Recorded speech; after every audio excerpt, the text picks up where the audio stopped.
Hi, good afternoon. So, today we're going to be talking about copyright and what that means and the different copyright laws. Okay, so copyright just refers to the legal rights to an original work. So, if you put something on paper, that is yours and nobody can steal it as their own. Okay, copyright laws are the conditions for how you may um, copy or use somebody else's work in either whole or part. Okay.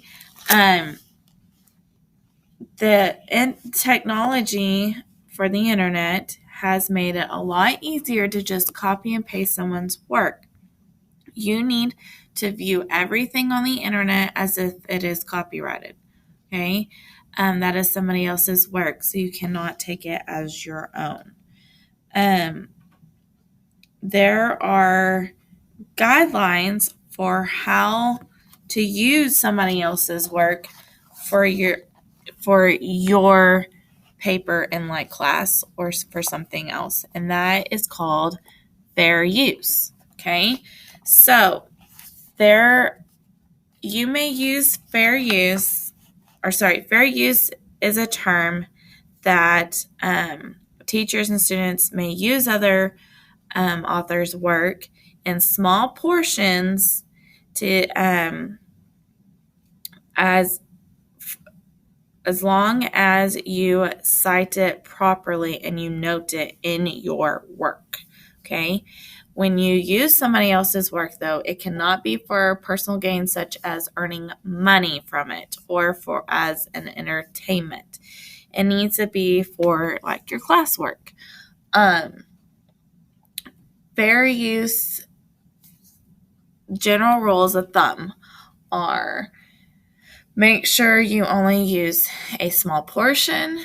Make sure you always attribute a citation. Make sure that there are no concerns related to the rights.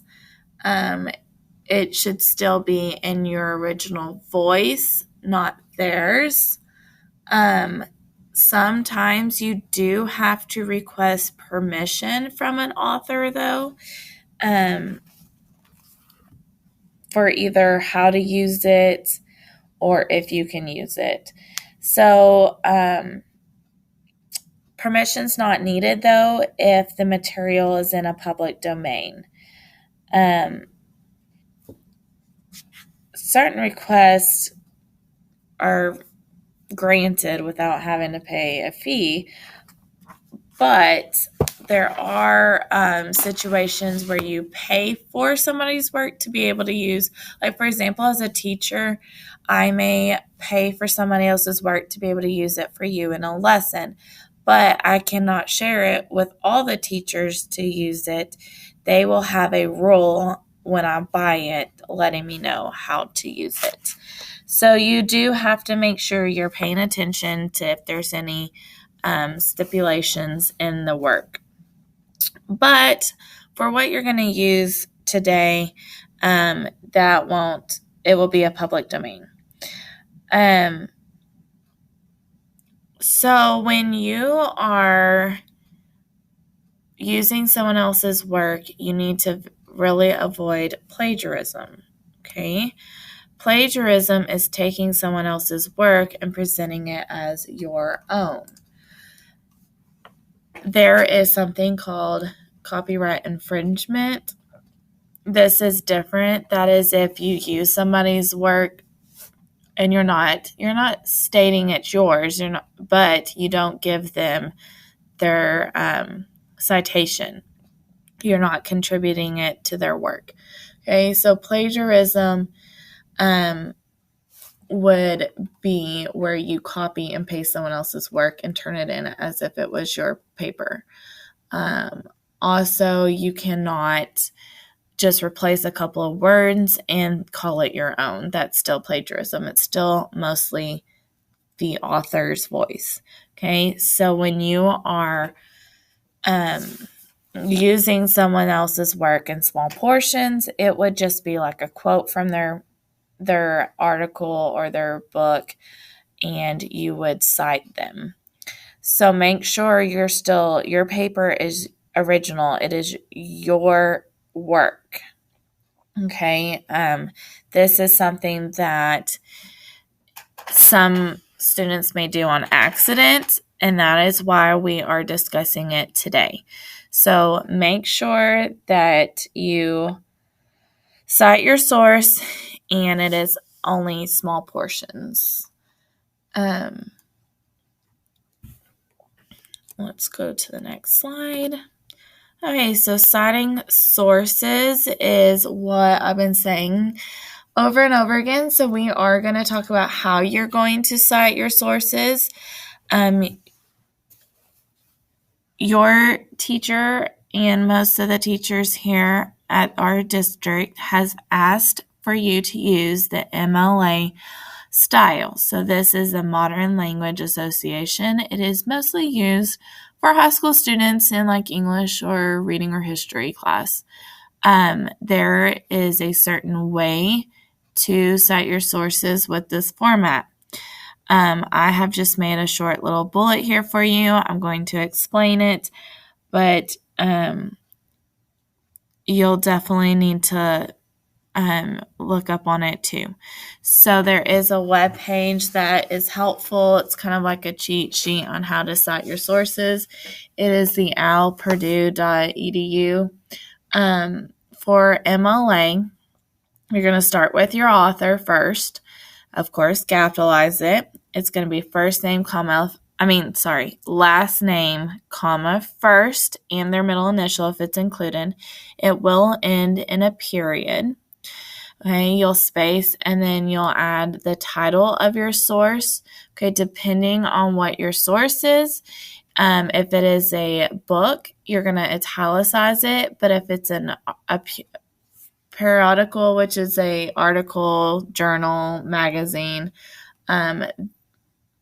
those plus a web page or a piece of music will be in quotation marks, not italicized. So you need to make sure you follow that rule. You'll have a period after that, and then it'll be the title of your container next.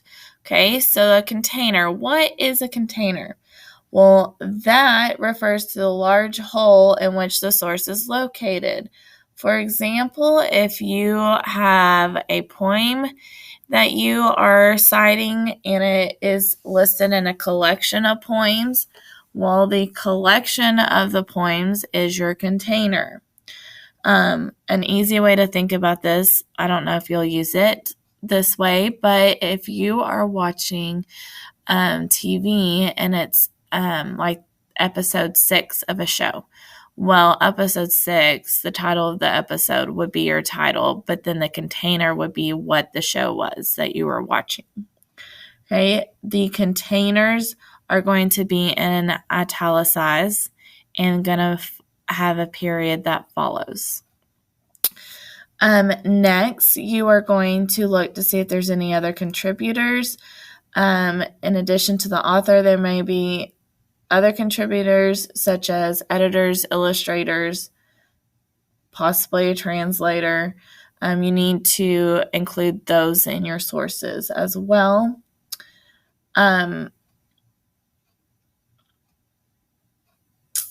After the contributor, you're going to do a comma instead of a...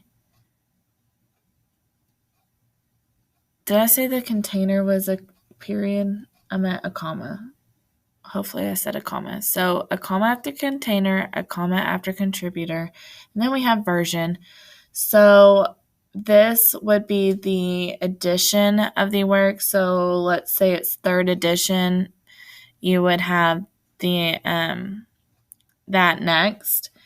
And you would do a comma to put the number, like if it's edition 3, number 2, you would put a comma between those. And then a comma follows the number.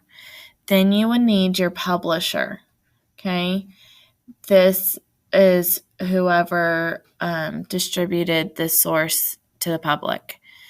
That will be capitalized, of course, and then follows a comma, and then you do the publication date. Okay, if it's a book, you can find it in the first couple of pages of the book.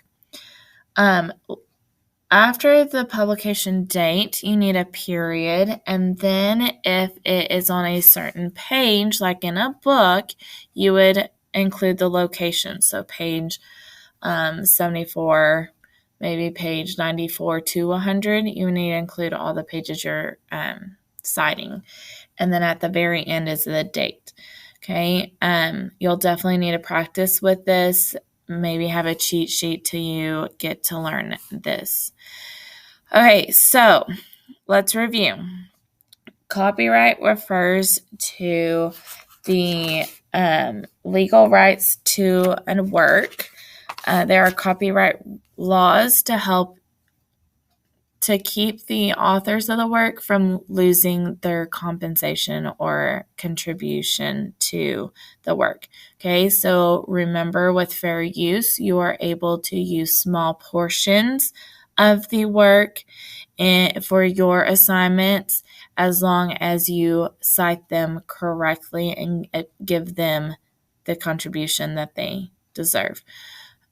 Plagiarism is taking somebody else's work and saying it's your own.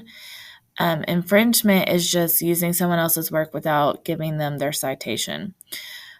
You need to make sure you're not just changing a couple of words. It needs to be your own voice and your own work. Okay? You need to cite your source, and you are using the MLA format style. We just went over how to do that, but you can always go back and look. So there's the lesson on copyright, and we will discuss more. Thank you.